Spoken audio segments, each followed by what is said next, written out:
మీ పిల్లలు మోమోస్ కావాలన్నప్పుడు ఈ విధంగా ఇంట్లోనే ఈజీ అండ్ టేస్టీగా చేసి పెట్టండి. విత్ హోమ్ మేడ్ సాసెస్ తో బయట క్రిస్పీగా లోపల జ్యూసీగా ఎలా చేయాలో చూసేయండి. చాలా సింపుల్ ప్రాసెస్ లో చూపిస్తున్నాను. ముందుగా ఒక గిన్నెలోకి 2 కప్పుల మైదా పిండి లేదా గోధుమ పిండి, చిటికెడు సాల్ట్, 1 స్పూన్ ఆయిల్ వేసేసుకొని కొద్దిగా వాటర్ వేసి పూరీలకి పిండి కలిపినట్టు కలుపుకోవాలి.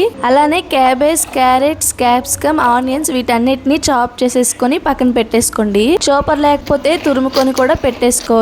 ఇప్పుడు మరొక గిన్నెలోకి ఆయిల్ వేసేసుకొని చిన్నగా కట్ చేసుకున్న తెల్లుల్లిపాయలు, పచ్చిమిరపకాయలు, చాప్ చేసి పెట్టుకున్న మిక్స్డ్ వెజిటేబుల్స్ కూడా వేసేసుకొని తగినంత పెప్పర్ అలానే సాల్ట్ కూడా వేసి ఒక 5 మినిట్స్ పాటు వాటర్ మొత్తం పోయినంత వరకు ఫ్రై చేసేసుకోవాలి. కారం సాస్ కోసం 3 ఘాట్లు పెట్టిన టమాటాలు, 9 లేదా 10 తెల్లుల్లిపాయలు, 4 ఎండుమిరపకాయలు బాయిల్ చేసి పీల్ తీసి మిక్సీ జార్ లో బ్లెండ్ చేసేసుకోవాలి. 15 మినిట్స్ పాటు రెస్ట్ ఇచ్చిన పిండిని చిన్న చిన్న బాల్స్ లెక్క చేసి ఈ విధంగా చిన్న చిన్న పూరీలా చేసేసుకొని ఫ్రై చేసి పెట్టుకున్న స్టఫింగ్ ని కూడా 2 స్పూన్స్ వేసి నేను వీడియోలో చూపిస్తున్న విధంగా ఈ షేప్ లో చేసేసుకుంటే చాలా బాగుంటాయి. చాలా ఈజీగా కూడా ఈ షేప్ వచ్చేస్తుంది. లేదా మీకు నచ్చిన షేప్ లో కూడా చేసేసుకొని ప్లేట్ కి ఇంకా మోమోస్ కి ఆయిల్ స్ప్రెడ్ చేసి స్టీమ్ చేసేసుకోవాలి. హెల్దీ మయోనీస్ రెసిపీ నేను ఆల్రెడీ ఛానల్ లో పోస్ట్ చేశాను, చెక్ చేయండి. స్టీమ్ చేసుకున్న మోమోస్ ని స్టీమ్డ్ మోమోస్ గా కూడా తినొచ్చు, చాలా బాగుంటాయి. ఇలా ఫ్రై చేసేసుకుంటే ఇంకా బాగుంటాయి. నాకైతే ఫ్రై చేసినవి చాలా బాగా నచ్చుతాయి. ఇంట్లో చేసుకున్న సాసెస్ తో సర్వ్ చేసుకొని తినండి, చాలా బాగుంటాయి టేస్ట్ అయితే. మీరు కూడా ట్రై చేసి ఎలా వచ్చిందో కామెంట్ చేయండి.